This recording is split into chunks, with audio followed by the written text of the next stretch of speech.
Hi అండి, మనము ఈరోజు సేమియా ఉప్మా చేసుకుందాం. దానికి ఈ కప్తో 3 కప్స్ ఆఫ్ సేమియా తీసుకున్నాను నేను. కావాల్సిన ఇంగ్రీడియంట్స్ చూద్దాము. మిగతావి వచ్చేసి హ్యాండ్ఫుల్ ఆఫ్ క్యాష్యూస్ కావాలండి, జీడిపప్పు, ఒక హాఫ్ స్పూన్ ఆఫ్ ఆవాలు అండ్ హాఫ్ స్పూన్ వచ్చేసి చనా దాల్ అండి, ఒక అనియన్, ఒక 2 గ్రీన్ చిల్లీస్ అండ్ వచ్చేసి కరివేపాకు, ఒక spoon of ghee and 2 spoons of oil అండి. సో పాన్ పెట్టుకొని పాన్ హీట్ అయిన తర్వాత దానిలో కొంచెం ఘీ వేసేసి అది రోస్ట్ చేసుకుందామండి. ఫస్ట్ క్యాష్యూస్ రోస్ట్ చేసుకొని పక్కన పెట్టుకుందాం. క్యాష్యూ రోస్ట్ అయిన తర్వాత మనము సేమియా వేసుకొని సేమియాని కూడా రోస్ట్ చేసుకొని పక్కన పెట్టేసుకుందామండి.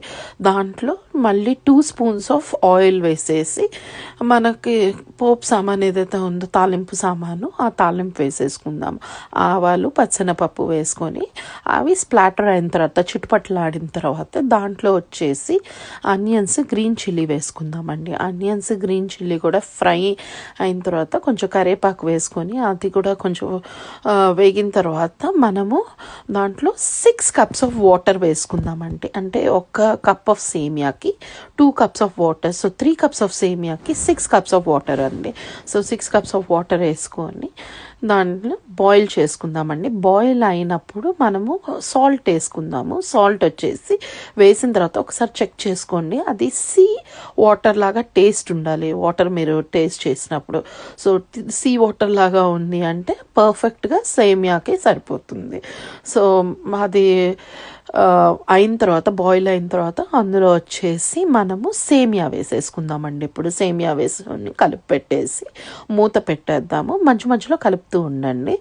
ఒక 6-7 మినిట్స్ తర్వాత సేమియా మీకు ఆల్మోస్ట్ డన్ అన్నప్పుడు మీరు ఇంకా దాంట్లో ఏదైతే రోస్ట్ చేసి పెట్టుకున్న క్యాష్యూస్ ఉన్నాయో అవి వేసేసి 1 మినిట్ ఉంచేసి ఆపేసేయండి. పర్ఫెక్ట్గా సేమియా ఉప్మా రెడీ అవుతుంది.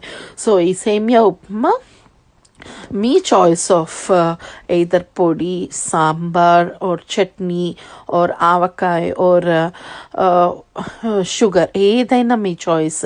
దేంతో తినాలనుకుంటే దాంతో తినచ్చండి. చాలా టేస్టీగా, చాలా సింపుల్ అండ్ ఈజీ అండి సేమియా ఉప్మా.